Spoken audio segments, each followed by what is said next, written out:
So this test is going to be called the temporal mandibular joint active free range of motion test. So basically what I'm doing is we're going to be placing our hands just anterior to the external auditory meatus, which is basically the ear hole. So we're going to find that this flap here, which is called the tragus, and we're just going to go anterior to that. What this test is testing for is, if you look at the camera, Jason, is when you open your mouth, sometimes patients will have any side-to-side deviation in their mouth when they open their mouth.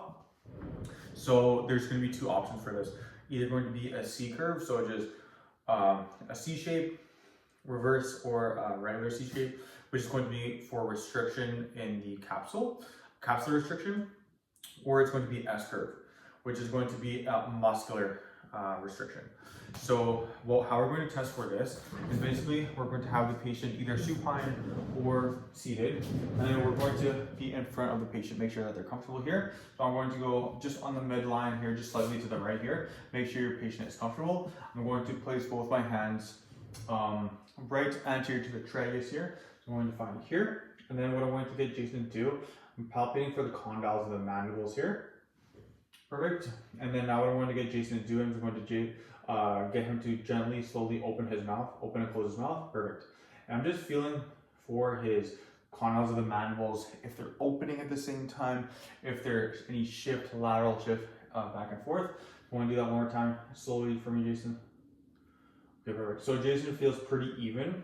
What I'm also looking for is I'm looking straight at him. So if his mouth, if his mandible is shifting to the left and coming back, or to the right and coming back. So C curve, regular C curve, when you are looking at the patient, is going to be like this. So making the letter C. That means his temporal mandibular joint is shifting to the right and then shifting back to neutral. So that's going to be your right-sided problem, right? Okay. Because C is this way, so that's to your right. A reverse C is going towards the patient's left, anatomical left. So it's like this. Okay. So again, when you are feeling, you're feeling for any shift in that mandible, and if one part of the if one side of the head of the condyle kind of moves first, that could also you could also be feeling for that. So the C curve we talked about, the S curve is when we're feeling, and they open their mouth again slowly, and then let's say this is when the TMJ, the mandible, shifts back. It doesn't shift back to midline, right? It does. It does shift back. Capsular, it stays on one side because it's a capsular issue. Right. S shape, it goes back to the midline. It's just tight muscle. So they go back to the midline. S curves do. But then C curve doesn't. Yeah, C curve is capsular, so it just stays to the one side, that whatever side it's on. Okay, so C curve is kind of just like this shape or this shape, right? But then S curve is you'll feel it go to one side and then go back and then shift to the middle.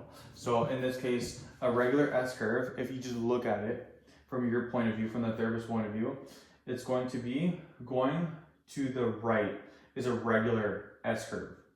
Going to the left is a reverse S curve, which is going to the patient's left.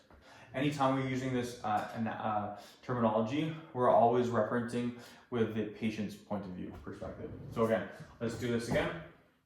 So show me a C curve. Perfect. So it's going to be a right-sided capsular restriction. Now show me reverse C. Perfect. And then show me S curve.